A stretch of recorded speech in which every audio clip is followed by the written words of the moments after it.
Coming up on Mountain News this morning, one Eastern Kentucky community comes together to help out veterans in our region. And the possibility of another winter storm has some road crews once again preparing for the worst. Dedicated to Eastern and Southern Kentucky, this is WYMT Mountain News this morning. Good morning, I'm Chas Gayhart. It is 5:34 on Friday, January 14th.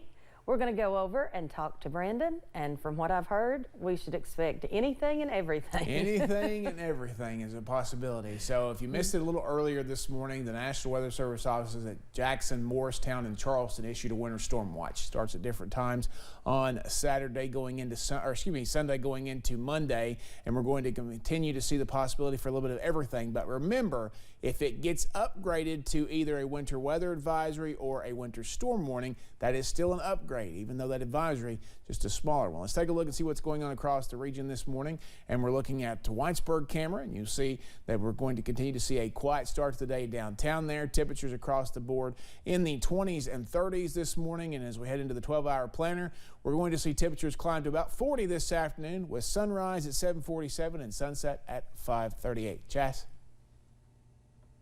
Thanks, Brandon. Well, we have an update concerning a missing Perry County family. The father and daughter were last seen on New Year's Day. Yesterday, we learned that 69-year-old Dale Williams was found dead. Troopers say his body was found close to a creek bank in the Rowdy community. No foul play is suspected. His body is being taken to the medical examiner's office for an autopsy. Troopers say the search continues for his daughter, Misty. A Breathitt County man was sentenced to several years behind bars for marijuana trafficking. U.S. Attorney's Office officials said 32-year-old Kevin Combs was sentenced to 105 months in federal prison. Combs pleaded guilty on Tuesday to cultivating more than 50 marijuana plants. He also pleaded guilty to brandishing a firearm in relation to a drug trafficking crime.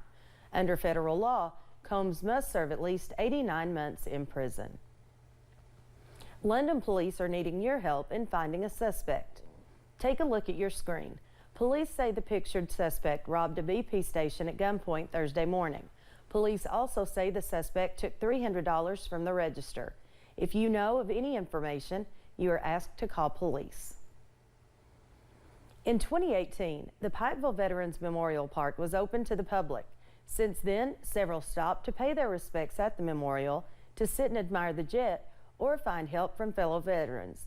WYMT's Jordan Mullins has more from Pikeville and the VFW Post 3769.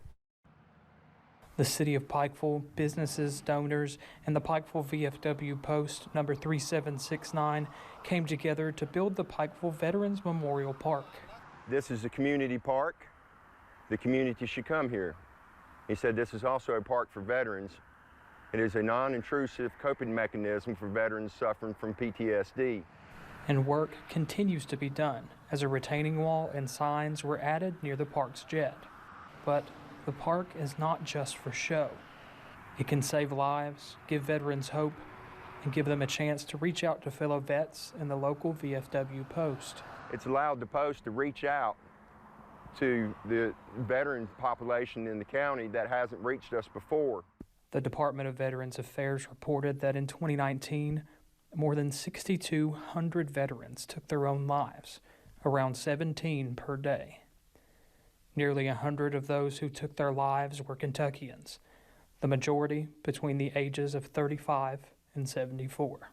We're trying to reach a target audience that's been trained that the good of your organization is what matters, and individually, you may matter, you may not, but if you have problems, then you're weak. But that's not the case. These statistics are saddening to many across the country and here in the mountains. But the park gives vets in the community who need help a meeting ground. Veterans that need to talk more, we'll listen more. When they're talking to me up here at Pikeville Veterans Memorial Park, I'll talk as long as they need to talk, whether it be 20 minutes or 2 hours. A place to find peace and to offer help for those who need it. In Pikeville, Jordan Mullins, WYMT Mountain News.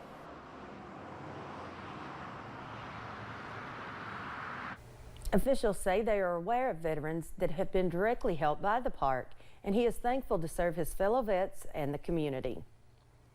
The North Laurel High School Band was selected to represent Kentucky in the National Memorial Day Parade in Washington, D.C. this year. The band is the first band from the Commonwealth to be asked to play in the parade in the last few years. Band members and the director are very excited for the opportunity, but they're asking for donations, sponsorships, and ways to set up more fundraisers to be able to pay for their trip.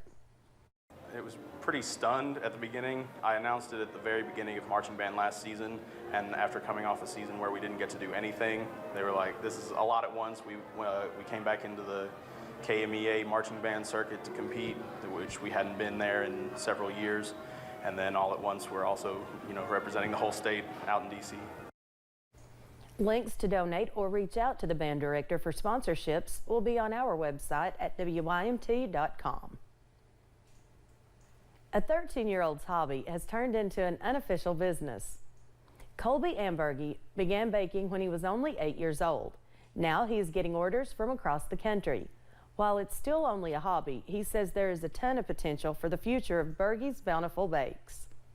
I'd love to have like a little bake shop somewhere, Don't have to be too big, just something that I can sell what I make. Ambergy says he appreciates the community's support. Today is the opening day of the 2022 WYMT Kentucky Fishing Expo, presented by the Pittsburgh Marine at the Corbin Arena. The event is open from 4 p.m. until 8 p.m. on Saturday from 9 to 7 and Sunday 2 to 4.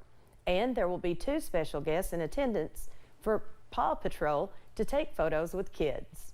It's a family fun event, and we want to invite everybody to come down, bring the kids. It's going to be fantastic, a great time. We've got all kinds of fishing things, lures, tackle, plenty boats. of tackle, and we'll be doing some seminars on fishing, help you become a better angler.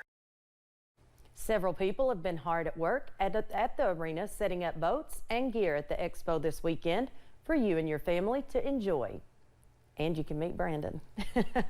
Well, the possibility of another winter storm has some road crews once again preparing for the worst. Response teams in Madison County say a major part of that preparation is communication, not only with each other, but with the community they serve. The entire team at the Madison County Emergency Management is already warning people to look out for potential severe weather, and the director has some tips for anyone who may have to brave the roads. Taking your time, increasing braking distance, slowing down, leaving early, that puts you in a position that you're not in a hurry and you can slowly make it to your destination. The other thing is having a preparedness kit in your car. A few other safety tips include having a preparedness kit in your car and making sure that your car has a full tank of gas.